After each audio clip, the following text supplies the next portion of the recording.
सल्लल्लाहु अलैहि वसल्लम।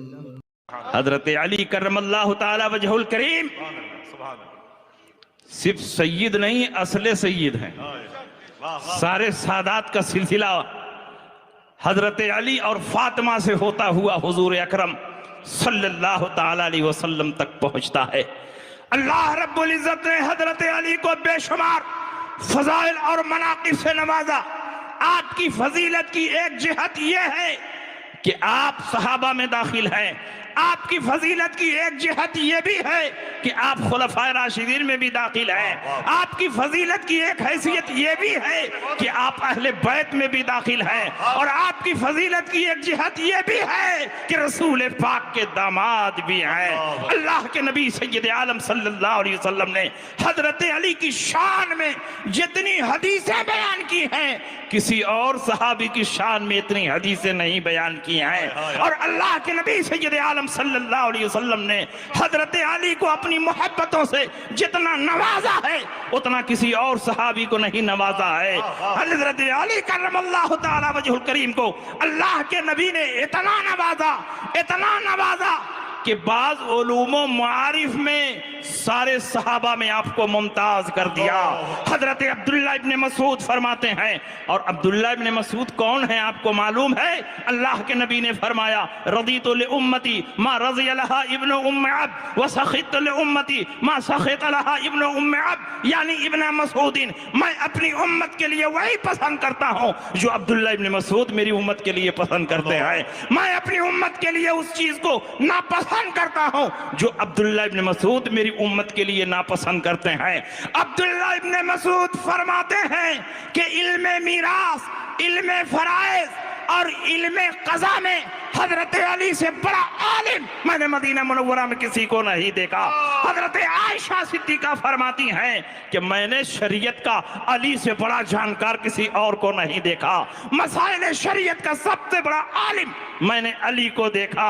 हजरत सईद इब्ने मुसय्यब फरमाते हैं कि मदीना मुनव्वरा में किसी को ये ज़ेब नहीं देता कि वो ये कहे जो चाहो पूछो। ये जुमला अगर कोई अदा कर सकता है तो वो अली मुर्तजा है। हजरत अब्दुल्ला इब्ने मसूद फरमाते हैं कि जब अली से मैंने कोई सवाल किया तो अली ने फौरन जवाब दिया और सही जवाब दिया। बताओ ये शान किसकी है? ये सहाबा किसकी अजमत बयान कर रहे हैं? ये सहाबा किसकी रिफात बयान कर रहे हैं? हजरत उमर इब्ने खत्ताब, जिनकी राय कुरान के मुआफिक हुआ करती थी, 26 जगहों पर अल्लाह ने हजरत उमर की राय को पसंद फरमाया और उसी के मुताबिक कुरान अज़ीम का नुज़ूल फरमाया। लेकिन जब कोई अहम फैसला आता, जब कोई अहम मुकद्दमा होता, तो जब तक हजरत अली को बैठा नहीं लेते, उनसे मशवरा नहीं कर लेते, उस वक्त तक हजरत उमर फैसला नहीं करते।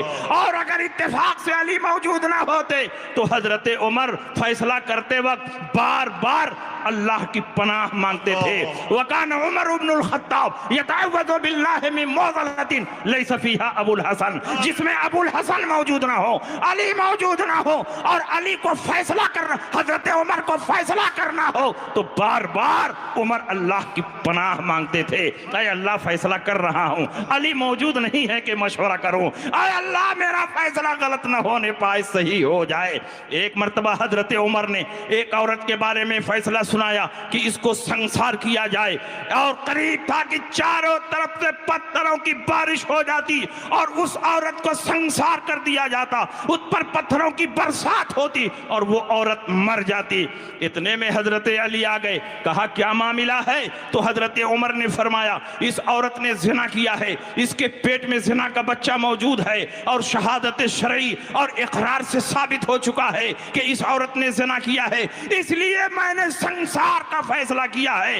हजरत अली फरमाते हैं रसूल पाक ने फरमाया है कि जब तक इसके पेट से बच्चा बाहर ना हो जाए, जब तक बच्चे की विलादत ना हो जाए, उस वक्त तक औरत को संसार नहीं किया जा सकता, इसलिए कि खताकार औरत है, उसके पेट में पलने वाला बच्चा खताकार नहीं है। अगर इस वक्त पत्थर बरसाया गया तो औरत भी मरेगी और पेट में पलने वाला बच्चा भी मरेगा। हजरत उमर की आंखें खुल गईं और आपने फरमाया लौला अलीयुन लहलका उमर, अगर आज अली नहीं आए होते तो उमर तो हलाक हो गए।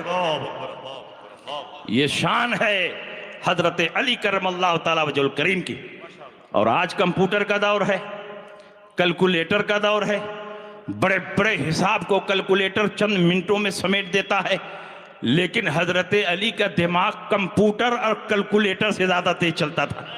सहाबा में हजरत अली जैसा कोई रियाजी का माहिर नहीं था। बड़े बड़े हिसाब को हजरत अली एक लम्हे में हल फरमा देते थे। और एक मसला आपके सामने मैं पेश करता हूं, हजरत अली की ज़हानत व फतानत और इल्म रियाजी में और इल्म मीरास में हजरत अली की महारत ताम्मा का जलवा नजर आएगा। दुनिया का कोई भी मुफ्ती हो, अगर उसके सामने वरासत का मसला पेश किया जाए तो जब तक उस मुफ्ती को यह ना बताया जाए कि मरने वाले के वारिसीन कितने हैं, मरने वाले के वारिसीन कौन कौन हैं, कितने बेटे हैं, कितनी बेटियां हैं, बीवी है, माँ है, कितने भाई हैं, जब तक ये तफसीलात ना बताई जाए उस वक्त तक दुनिया का कोई मुफ्ती इल्म मीरास का जवाब नहीं दे सकता, वरासत का मसला हल नहीं कर सकता।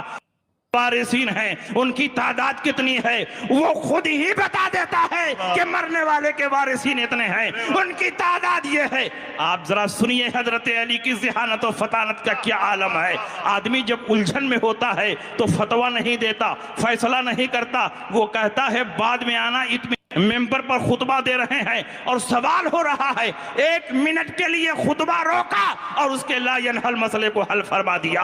अली घोड़े पर सवार हो रहे हैं और किसी ने मसला पूछा, सवार होते होते उसके मसले को हल फरमा दिया। हजरत अली एक दिन घोड़े पर सवार हो रहे हैं, एक पांव रिकाब में रख चुके हैं और दूसरा पांव रिकाब में रखने जा रहे थे, इसीलिए इस मसले को मसले रिकाबिया कहा जाता है। एक औरत दौड़ती हुई आई और उसने कहा, हुजूर मेरे साथ बड़ा जुल्म हुआ है, मेरा भाई मरा, 600 दीनार छोड़कर मरा, लेकिन मुझको सिर्फ 1 दीनार मिल रहा है, मेरे साथ जुल्म हो रहा है, ज्यादती हो रही है, इंसाफ किया जाए। हजरत अली ने फरमाया, लगता है तेरा भाई जब दुनिया से गया, तेरा भाई जो दुनिया से रुखसत हुआ, एक माँ को छोड़कर गया, एक बीवी को छोड़कर गया, चंद बेटियों, तेरा भाई दुनिया से रुखसत हुआ, 600 दीनार छोड़कर मरा और उसने चंद बेटियां छोड़कर चंद बेटियों को छोड़ा, एक माँ को छोड़ा, एक बीवी को छोड़ा, 12 भाई को छोड़ा। कुरान के रूह से जब 2 और 2 से ज्यादा बेटियां हो तो टूट उनका हिस्सा होता है। 600 बचे हैं, तेरे 12 भाई हैं, हर भाई को बहन के मुकाबले में डबल मिलता है, तो 12 भाइयों को 24 दीनार मिल गया, 1 ही दीनार बचा, वही तेरा हिस्सा। मैं कहता हूं इस दौर का कैलकुलेटर भी फेल हो जाएगा, कंप्यूटर भी फेल हो जाएगा, बड़ा से बड़ा मैथमेटिक भी फेल हो जाएगा, वो इतनी तेजी के साथ मसले को हल नहीं कर सकता जिस तेजी के साथ हजरत अली ने मसले को हल फरमा दिया। और ऐसा नहीं है कि हजरत अली ने सिर्फ शरीयत के मसले को हल फरमाया। पूछने वालों ने पूछा, अय अली जमीन से आसमान की दूरी कितनी है, अय अली जमीन से चांद की दूरी कितनी है, अय अली जमीन से सूरज की दूरी कितनी है, चांद की रफ्तार कितनी है, सूरज की रफ्तार कितनी है। साइंस आज तहकीक कर रही है और अली ने 1400 साल पहले उसका जवाब बता। गेहूं खुदा की राह में सदका कर दूंगा, अब मेरा काम हो चुका है लेकिन मैं बहुत मुश्किल में फंस गया हूं। हजरत अली ने फरमाया, मैं शहरे इल्म हूं और अली उसके दरवाजे हैं। नबी ने क्यों शहरे इल्म का दरवाजा अली को बनाया? इसलिए कि अगर इल्म की वुसाअत को जाहिर करने के लिए रसूल पाक बहरुल इल्म फरमाते तो उससे पूरी वुसाअत नहीं जाहिर होती, इसलिए कि समंदर में जरूरत की हर चीज नहीं मिलती है, चंद किस्म के हैवानात मिलते हैं, लेकिन शहर में जरूरत की हर चीज मिलती है। मतलब यह है कि अगर हर किस्म के मसाइल को हल करना चाहते हो तो अली की चौखट पे आना पड़ेगा। इसलिए कि मैं शहरे इल्म हूं और अली उसके दरवाजे हैं। शहर में जरूरत की हर चीज मिलती है, इसलिए हर किस्म के मसाइल का जवाब अगर कहीं मिल सकता है तो वो बाबुल इल्म की चौपट है। रियाजियात का मसकता है तो वो बाबुल इल्म की चौपट है। रियाजियात का मसला हो अली जवाब देंगे, हैवानियात का मसला हो अली जवाब देंगे, सियासियात का मसला हो अली जवाब देंगे, हैवानियात का मसला हो अली जवाब देंगे, सियासियात का मसला हो अली जवाब देंगे, इमरानियात का मसला हो अली जवाब देंगे, कुरानियात का मसला हो अली जवाब देंगे, फिक़हियात का मसला हो अली जवाब देंगे, इल्मे क़ज़ा का मसला हो अली जवाब देंगे, वरासत का मसला हो अली जवाब देंगे, जमीनों की पैदाइश का मसला हो अली जवाब देंगे, आसमान की बुलंदी का मसला हो अली जवाब देंगे, सूरज और चांद की रफ्तार का मसला जवाब देंगे। इसलिए कि अली आलिम नहीं है, शरई इल्म का दरवाजा है, जो इल्म चाहिए वो अली की चौखट से मिले। नारे तकबीर, नारे रिसालत, नारे हैदरी, मसलके आला हजरत, उलमाए अहले सुन्नत, बस्ती बस्ती करिया। आप जरा अंदाजा लगाओ हजरत अली की ज़हानत और फतानत, जहां सबका दिमाग फेल हो जाता था वहीं से हजरत अली की ज़हानत शुरू होती थी। हजरत अली मौलाए कायनात इरशाद फरमाते हैं तो इसमें परेशान होने की क्या ज़रूरत है। उसने कहा हुजूर यही तो परेशानी है कि पूरे अरब में कोई ऐसा कांटा नहीं मिलता, कोई ऐसी तराजू नहीं मिलती कि जिस पर हाथी को वजन किया जाए और उसके बराबर गल्ला तक़सीम कर दिया जाए। हजरत अली ने फरमाया बहुत आसान जवाब है, दरिया के किनारे एक कश्ती पर हाथी को लाद दिया जाए और जब कश्ती पर हाथी को लादा जाएगा तो कश्ती पानी में कुछ दबेगी, तो कश्ती जितना दबे उस पर निशान लगा लो और फिर हाथी को बाहर निकालो और उसके बाद उस कश्ती पर गेहूं लादना शुरू करो, गेहूं लादना शुरू करो। लादते लादते जब कश्ती दबकर उसी निशान पर पहुंच जाए तो समझ लो ये वही वजन है जो हाथी का वजन है। अल्लाह अल्लाह अल्लाह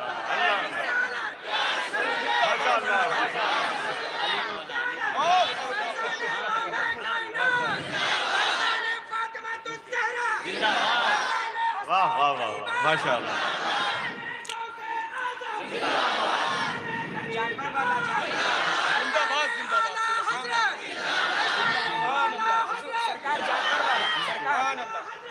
वाह वाह वाह माशाअल्लाह जी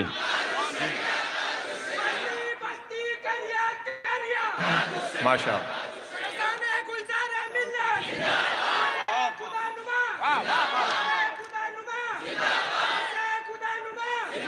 एक शख्स ने हजरत अली करमल्लाह जब इकामत हो चुकी थी और हजरत अली नियत बांधने जा रहे थे, पूछने वाले ने सोचा अगर ये कहेंगे कि बाद में जवाब दूंगा तो जो मशहूर है कि अली से जब पूछा जाए फौरन जवाब मिलता है, ये कायदे कुल्लिया टूट जाएगा।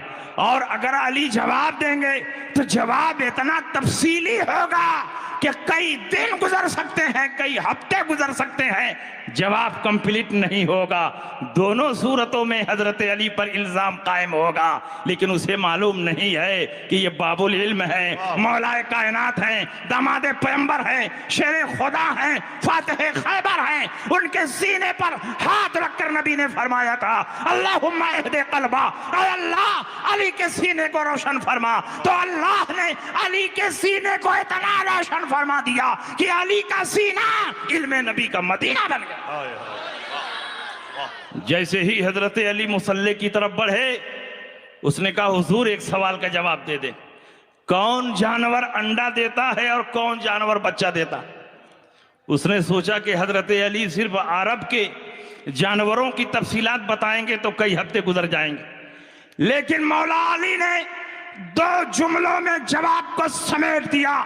हजरत अली ने फरमाया कि जिस जानवर का कान अंदर की तरफ रहता है वो अंडा देता है और जिसका कान बाहर की तरफ निकला रहता है वो बच्चा देता है। और अली ने फौरन अल्लाहु अकबर कह दिया, नमाज शुरू फरमा दी। वो आदमी नमाज पढ़कर चला गया, साल भर घूमता रहा, जंगल जंगल गया, पर्वत पर्वत गया, पहाड़ पहाड़ गया, दरिया सहरा देखा, जंगलों में घूमा, शहरों में घूमा, साल भर चक्कर लगाने के बाद फिर आया, कहा हुजूर आपने जो जवाब दिया है वो बिल्कुल परफेक्ट है, बिल्कुल सही है, कहीं भी मैंने उसके खिलाफ नहीं पाया। हजरत अली ने फरमाया कि एक पहचान और लेते जाओ, जो जानवर दाना खिलाता है वो अंडा देता है, और जो जानवर दूध पिलाता है वो बच्चा देता है। वो चला गया, साल भर तक दुनिया का चक्कर लगाता रहा, पहाड़ों और जंगलों में देखता रहा, दरियाओं और सहराओं में घूमता रहा। साल भर के बाद फिर आया, कहा हुजूर आपने जो पहचान बताई है वो बिल्कुल सही पहचान है, उसके खिलाफ कहीं मैंने नहीं देखा। जरा अंदाजा लगाओ, हजरत अली अरब के बाहर नहीं निकले, और जानवर सिर्फ अरब में नहीं रहते हैं बल्कि अजम में भी रहते हैं, दरियाओं में भी रहते हैं, समंदरों में भी रहते हैं, जंगलों में भी रहते हैं, बयाबानों में भी रहते हैं। लेकिन अली ऐसे बाबुल इल्म है कि एक ऐसा ज़ाब्ता बता दिया कि पूरी दुनिया के जानवरों का अगर जायजा लिया जाए तो अली का जवाब गलत नहीं हो सकता। साल भर के बाद फिर आया, हजरत अली ने फरमाया कि एक पहचान और लेता जा, जो जानवर सालिम दाना निकल जाता है वो अंडा देता है, और जो जानवर चबा कर खाता है वो बच्चा देता है। जा साल भर के लिए निकल जा।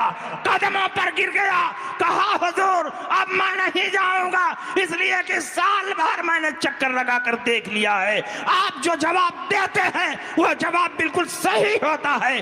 अली फरमाते हैं अगर तुम क़यामत तक यही मसला पूछता रहता तो एक एक पहचान देता रहता, कभी पहचान खत्म नहीं होती। नारे तकबीर, नारे रिसालत, नारे हैदरी, उलमाए अहले सुन्नत, मसलके आला हजरत उर्से दादा मियां, नारे तकबीर, नारे रिसालत।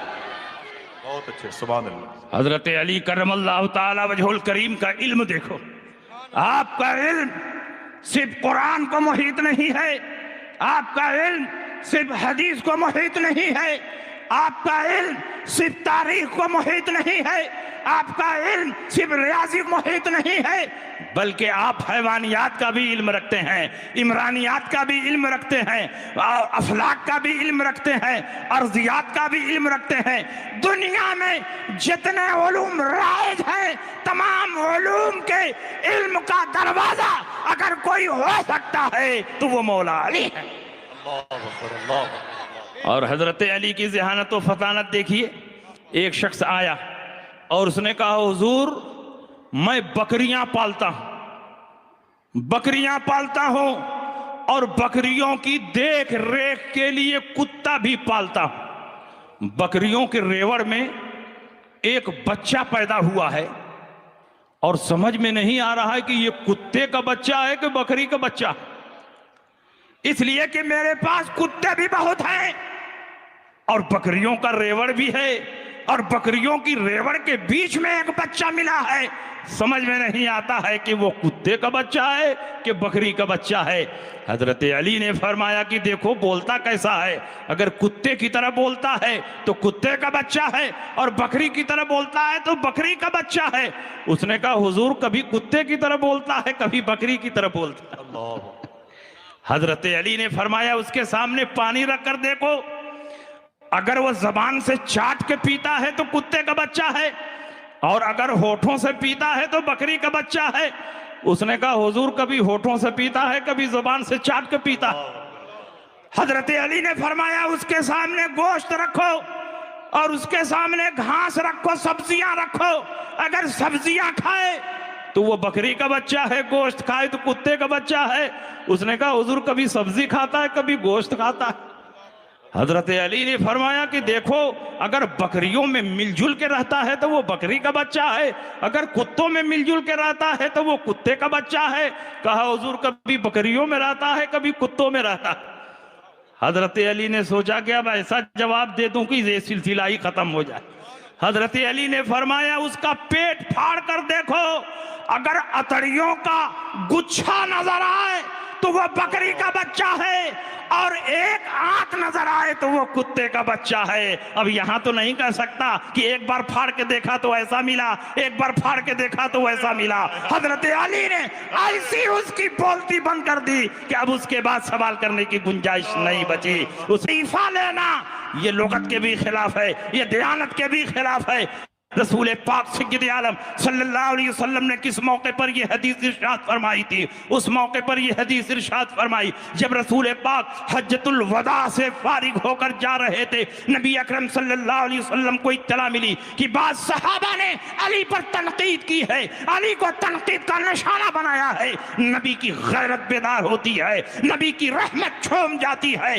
हजरत अली करमल्लाहु ताला वजहुल करीम की अजमत में नबी ने एक शानदार खुतबा इरशाद फरमाया। जितनी लकड़ियां थी, जितने मालो असबाब थे, जितने सामान थे, नबी ने फरमाया सबका मेंबर बना दो। ऊंचा मेंबर बन गया। उसके बाद अल्लाह के नबी उस मेंबर पर तशरीफ लाए और अली के फजाइल में एक जामे खुतबा इरशाद फरमाया। और उसी खुतबे में अल्लाह के नबी ने इरशाद फरमाया मन कुंतो मौला फालियुन मौला, मैं जिसका मौला अली भी उसके मौला। नबी को खुतबा देने की हाजत क्यों पेश आई? नबी की दोस्ती और मोहब्बत का इजहार करने की जरूरत क्यों पेश आई? इसलिए कि दो सहाबी ने हजरत अली पर तनकीद की थी, जिसमें एक हजरत खालिद इब्ने वलीद है और हजरत बुरैदा इब्ने हुसैब है। अल्लाह के नबी ने पूछा कि तुम लोगों ने क्या अली पर एतराज किया, क्या तुम लोगों ने अली की तनकीद की? उन्होंने कहा या रसूल अल्लाह, फलां जंग से हम आ रहे थे, बहुत ज्यादा माले गनीमत साथ में था और कुछ बांदियां भी साथ में थी। हजरत अली ने एक बांदी में तसर्रुफ किया और माले गनीमत की तकसीम नहीं हुई थी, तकसीम गनीमत से पहले हजरत अली ने उसमें तसर्रुफ किया, इसलिए हमने उन पे तनकीद की, इसलिए हमने उनको तनकीद का निशाना बनाया। अल्लाह के नबी ने फरमाया कि अली ने एक बांदी में तसर्रुफ किया, उनको उससे ज्यादा का हक था। अगर तुम लोग मुझसे मोहब्बत का दावा करते हो तो सुन लो, मुझसे मोहब्बत का दावा उस वक्त तक कंप्लीट नहीं हो सकता जब तक अली से मोहब्बत ना करो। इसलिए कि जो मेरा दोस्त है वो अली का दोस्त है, जो मेरा महबूब है वो अली का महबूब है। मन कुंतो मौला फालियुन मौला, मैं जिसका दोस्त अली भी उसके दोस्त, मैं जिसका महबूब अली भी उसके महबूब। और आगे अल्लाह के नबी फरमाते हैं अल्लाहुम्मा वाले मनवाला वादे मनवादा, अरे अल्लाह उससे मोहब्बत फरमा जो अली से मोहब्बत करे, उससे दुश्मनी फरमा जो अली से दुश्मनी करे। तो यहाँ बात खिलाफत की नहीं चल रही है, हुकूमत की नहीं चल रही है, बल्कि दोस्ती और मोहब्बत की बात चल रही है, नफरत और अदावत का जिक्र हो रहा है। ऐसे माहौल में अल्लाह के नबी ने खुतबा दिया, ऐसे माहौल में अल्लाह के नबी ने मन कुंतो मौला फरमाया। यह इस बात की दलील है कि यहाँ मौला का माना खलीफा नहीं है, मौला का माना महबूब है, मौला का माना दोस्त।